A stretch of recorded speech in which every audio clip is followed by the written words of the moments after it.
In this video, we're going to start to understand and explore the idea of syntax. In the block-based coding environment, everything was able to just be snapped together, and we used the idea of, or concepts, sorry, of shapes to understand what could be plugged in where and what could connect to what. That doesn't work in a text-based environment, so we're going to have to make a transition and understand syntax, which is the equivalent of grammar, okay, and punctuation. So in this code here, one of the first things we should note, and I referred to this in a prior video, is this concept of //. We call this a comment.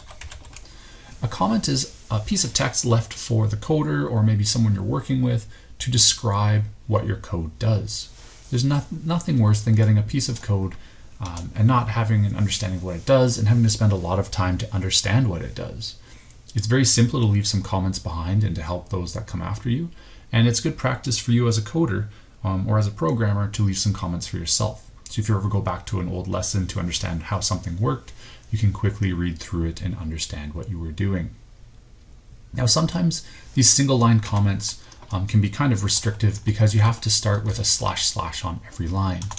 At that point in time, it may be useful to use what's called a multi-line comment. You can see it's /* or / right here on line 3. I have a few lines of text, and then I end or close the comment on line 6 with the reverse operation of */. So I could then keep typing, and I could type, and type all the way down, and all of this would be included as a comment. So you may be asking yourself, why do I have to tell the system if it's a comment? And the main reason is you don't want this information being passed to the hardware because it won't know what to do with it. It's expecting information in a very specific way, and that's the syntax we're going to refer to here in a minute.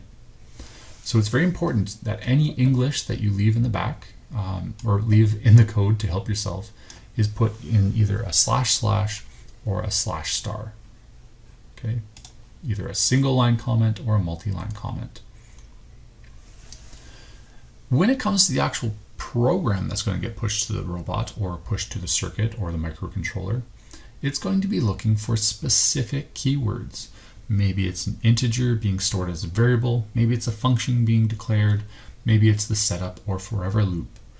And in all those cases, the hardware is expecting that language. It's part of the documentation that comes with the hardware itself. So on line 10 here, we can see the keyword void setup, and we can see that it has these two brackets, and then on line 11 we have this curly brace, and on line 13 we have this curly brace, and on line 12 we have some text.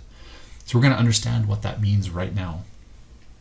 So the keyword void means that this function, this block of code that does something, isn't going to return any type of data for use in another function. It's just going to do some work. It's going to do something, and then it's going to let something else do something else depending on how your code works. Now, when it says void setup, that's very critical because you can only have one setup function per sketch. You can only have one void loop function per sketch. Just like block coding, when you have the start block and forever block, and you couldn't have two of them. In written code, especially in C++, you can only have one setup and one loop. These brackets here that I referred to as just regular brackets are used to contain arguments. We'll get into this concept of arguments in the future, but it's a way to pass data in as variables to a function so that it can modify the work being done. This function here on line 12 is a great example of what I mean by arguments. We're referring to pin mode. We know the word pin represents a pin on the board. And we can see that pin mode for the LED built in, which refers to pin number 13, is being set to an output. So this function takes two arguments. It takes a pin and a value of input or output to declare what's happening at these pins on the virtual board. And you have to do this in real life too. So the fact that I'm seeing output on LED built-in pin 13 tells me that this pin is going to send electricity out and it's going to come back to ground, or sorry, I shouldn't say electricity. It's going to send a signal out and return back to ground. Okay, and these curly braces, they're a little bit different than the regular braces, and they're found next to the P and your enter key on your keyboard. they collect statements. Okay, so they're almost like the start and end of a paragraph in an essay. And each of these lines here are referred to as statements, and you can see that they end in a semicolon. That's the equivalent of a period. So if I just come down here to lines 18, 19, 20, 21, 22 really quickly, you'll see that each of these lines that have code, okay, ignoring the comments, but each of the lines that have code end in a semicolon. And all of these semicolon lines, all of these statements are captured together by the curly braces to make a block. Okay. On line 15, if I come back to this idea of void loop, this is a forever loop.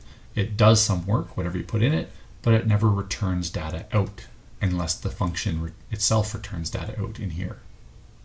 Okay. So when I look at setup and loop, they don't take any arguments because they just need to get started.